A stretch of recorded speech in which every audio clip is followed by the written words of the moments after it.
नागपंचमीसाठी प्रत्येक घरामध्ये वेगवेगळ्या प्रकारचे दिंड बनवले जातात। आज आपण 2 प्रकारचे दिंड बनवणार आहोत। तर चला झटपट रेसिपीला सुरुवात करूयात। इथे आपली चपात्यांची कणिक मळून घेतलेली आहे।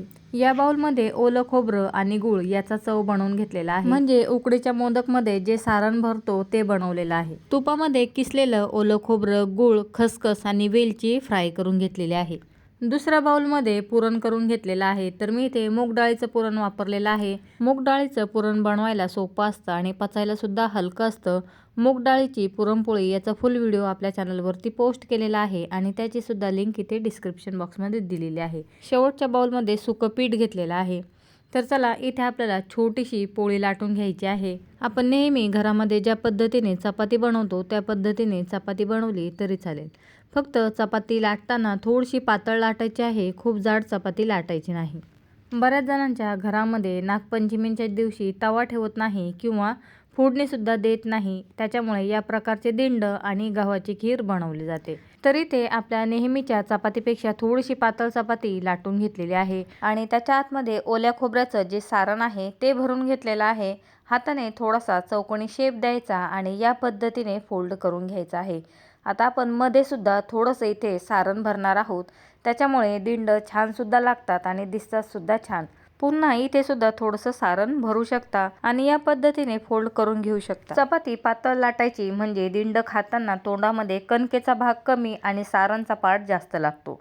आता इथे सर्व पार्ट फोल्ड करून झालेले आहेत आणि फोल्ड झाल्यानंतर हलक्या हाताने सर्व बाजूने हे दिंड दाबून घ्यायचे आहेत, म्हणजे उकडताना दिंड उघडणार नाहीत किंवा तुटणार नाहीत, फाटणार नाहीत। पोळी पातळ लाटली तरी सुद्धा खालच्या किंवा वरच्या कुठल्या साईडने सारण बाहेर येऊ द्यायचं नाही, हलक्या हाताने दाबत दिंड भरून घ्यायचे आहेत। आता दुसऱ्या चपातीमध्ये मी पुरण भरून घेतलेलं आहे आणि पुरणाला सुद्धा हलक्या हाताने चौकोनी शेप द्यायचा आणि या पद्धतीने फोल्ड करून घ्यायचा आहे। आणि याच्यामध्ये सुद्धा इथे आपण थोडंसं पुरण भरून फोल्ड करून घेणार आहोत। बघा, बरेच जण काहीच न भरता फक्त कणकेची दिंड बनवतात, मात्र फक्त कणकेची दिंड बऱ्याच जणांना आवडत नाहीत, म्हणून या पद्धतीने दिंड करून बघा। वरच्या साईडने हलकंसं प्रेस केलं तरीही कुठे दिंड फाटलेला नाही किंवा तुटलेला नाही। आता जर एकावरती एक दिंड ठेवणार असाल तर खालच्या साईडला तेल लावायचं, म्हणजे खालच्या दिंडांना वरचा दिंड चिटकणार नाही। ज्या भांड्यामध्ये दिंड उकडायचे आहे त्या भांड्याला सुद्धा तेल लावून घ्यायचं आहे। मी या चाळणीला तेल लावून घेतलेलं आहे। आता इथे मी कढईमध्ये दिंड उकडण्यासाठी ठेवलेले आहे। 10 मिनिटं मीडियम फ्लेमवरती आणि शेवटचे 5 मिनिटं लो फ्लेमवरती हे दिंड उकडून घ्यायचे आहेत। पोळी पातळ लाटलेली असल्यामुळे दिंड पटकन उकडून होतात। जर पोळी जाड लाटलेली असेल तर 15 ते 20 मिनिटं दिंड वाफवून घ्यायचे आहेत।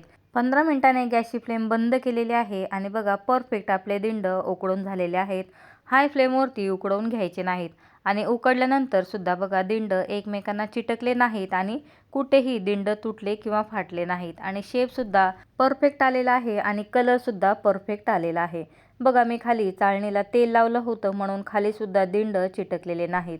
आता थोडेसे थंड झाले की कट करून बघूयात। तर बघा, सुरुवातीला ओल्या नारळाचा दिंड कट केलेला आहे। संपूर्ण दिंडांना आतपर्यंत लेयर्स पडलेले आहेत। बघा, अतिशय सुंदर असे दिंड तयार झालेले आहेत। नागपंचमीच्या दिवशी आपल्याला घाई असते, पूजेला जायचं असतं, अशा वेळेस तुम्ही आदल्याच दिवशी पुरण आणि जो ओल्या खोबऱ्याचा चव किंवा सारण आहे ते बनवून ठेवलं तरी चालेल। बघा, इथे पुरणाचा सुद्धा दिंड कट केलेला आहे। कलर टेक्स्चर अतिशय परफेक्ट आलेला आहे आणि चवीला तर अतिशय टेस्टी हे दिंड लागतात। तर बघा, 2 प्रकारचे दिंड तयार झालेले आहेत। त्याच्याबरोबर गव्हाची खीर बनवली जाते, मात्र बऱ्याच जणांना गव्हाची खीर आवडत नाही किंवा जास्त वेळ लागतो म्हणून केली जात नाही।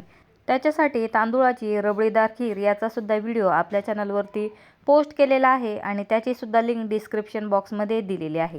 तर बघा, दिंडांना भरपूर असे लेयर्स पडलेले आहेत आणि तुपाबरोबर तर हे दिंड अतिशय टेस्टी आणि अप्रतिम असे लागतात, मग खिरीची सुद्धा गरज नाही। तर या नागपंचमीला या पद्धतीचे दिंड नक्की ट्राय करून बघा। व्हिडिओ आवडला असेल तर व्हिडिओला लाईक करायला, चॅनलला सबस्क्राईब करायला विसरू नका आणि व्हिडिओज मित्रमैत्रिणींबरोबर सुद्धा शेअर करायला विसरू नका। व्हिडिओ बघितल्याबद्दल सर्वांचे धन्यवाद।